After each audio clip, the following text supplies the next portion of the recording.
आपको एक ऐसे बदलाव के बारे में बताने जा रही हूं जिसका सीधा सीधा असर आपकी जेब में पड़ने वाला है। जी हाँ, आज से यूपीआई के नियमों में एनपीसीआई की ओर से बदलाव किया गया है और ये बदलाव किस तरह से आपकी जेब पर असरदार होने वाला है और कैसे आप तक फायदा पहुंचाने वाला है, इसके बारे में मैं आपको डिटेल में जानकारी दूंगी। तो शुरुआत करते हैं कि आखिर ये बदलाव क्या हुआ है और ये बदलाव किस किस पर लागू रहेगा और कैसे कैसे आपको फायदा करने वाला है। सबसे पहले तो आपको बता दें कि दो पेमेंट मोड होते हैं, यानी कि दो जरिए होते हैं। या एक पहला मोड होता है P2P, यहाँ person to person payment transfer की जाती है। उसको आसान भाषा में अगर मैं आपको समझाऊं तो पर्सन टू पर्सन यानी कि समझिए कि अगर आप किसी व्यक्ति से पेमेंट ले रहे हैं, यानी कि मैंने आपको अगर पेमेंट सेंड की है तो ये P2P मोड में काउंट होगा। इसके अलावा अगर दूसरे मोड की हम बात करें जो P2M होता है, यानी कि पर्सन टू मर्चेंट, यानी कि मैं अगर कोई पेमेंट कर रही हूं और किसी व्यापारी को अगर पेमेंट कर रही हूं तो ये P2M मोड में काउंट होगा। अब जो आज 15 सितंबर से ये बदलाव हुए हैं ये लागू होंगी P2M, यानी कि सीधे सीधे फायदा पहुंचाएगा जो पर्सन टू मर्चेंट ट्रांजैक्शन किए जाते हैं। यानी पर्सन टू पर्सन जो पहले ट्रांजैक्शन हो रही थी उसमें किसी तरह का कोई बदलाव नहीं हुआ है। इसके लिए जो पहले लिमिट हुआ करती थी 2 लाख रुपए की, अब इसमें बदलाव कर दिया गया है और इस लिमिट को बढ़ा दिया गया है 10 लाख। और इसके लिए तमाम ऐसे क्राइटेरिया हैं जिसमें बदलाव किया गया है, चाहे हम ज्वेलरी की बात करें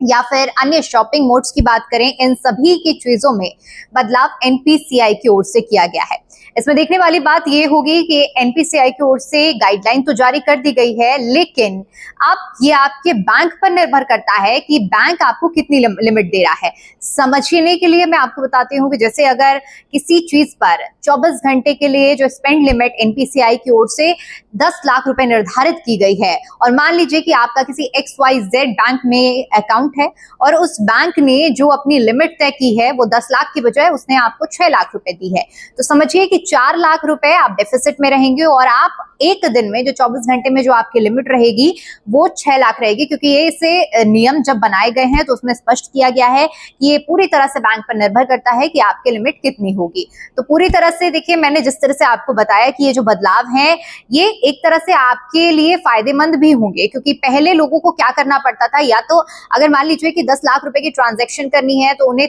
अमाउंट को तोड़ तोड़ कर कई यूपीआई का सहारा लेकर ये पेमेंट भेजनी पड़ती थी। लेकिन अब बदलाव हुआ है, अब लोगों को अपने अमाउंट को ब्रेक करने की जरूरत नहीं पड़ेगी, एक बार में ही लोग पैसा ट्रांसफर कर देंगे। इसके अलावा देखिए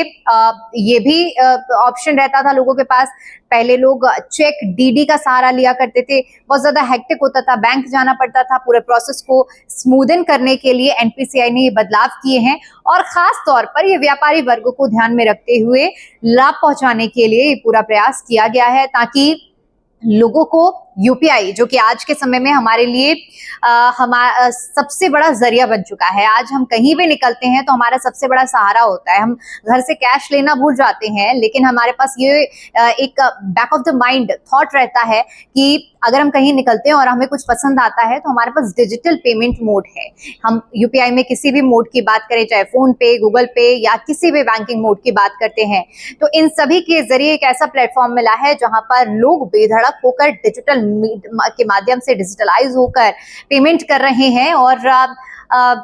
एक तरह से देखा जाए तो डिजिटल इंडिया के जो मिशन को आगे बढ़ाने की बात कही जा रही थी, तो वो इसी से सार्थक हो रहा है और अब इसी को आगे बढ़ाते हुए ये कदम उठाया गया है जहां पर P2M यानी कि मर्चेंट्स को फायदा पहुंचेगा, व्यापारियों को फायदा पहुंचेगा और कहीं ना कहीं ये लाभ आम आदमी को भी पहुंचने वाला है। तो जैसे मैंने शुरू में जिक्र किया कि अगर आप यूपीआई यूज करते हैं, व्यापारी वर्ग से जुड़े हुए हैं, तो ये खबर आपके लिए है ही, लेकिन आम आदमियों के लिए भी ये बहुत ही फायदेमंद कदम के तौर पर इससे देखा जा रहा है। इस मुद्दे पर आपकी क्या राय है हमें कमेंट करके जरूर बताइएगा। इसके अलावा अगर ऐसा कोई मुद्दा जिस पर आप चाहते हैं कि हम आपके साथ लाइव कनेक्ट हो, उस मुद्दे को भी आप हमें कमेंट बॉक्स के जरिए बता सकते हैं। हम पूरी कोशिश करेंगे कि उस मुद्दे के जरिए आप तक उस बात को रखें, आपके मुद्दे को उठाएं और आपकी आवाज बने। फिलहाल के लिए इतना ही, इजाजत दीजिए, नमस्कार।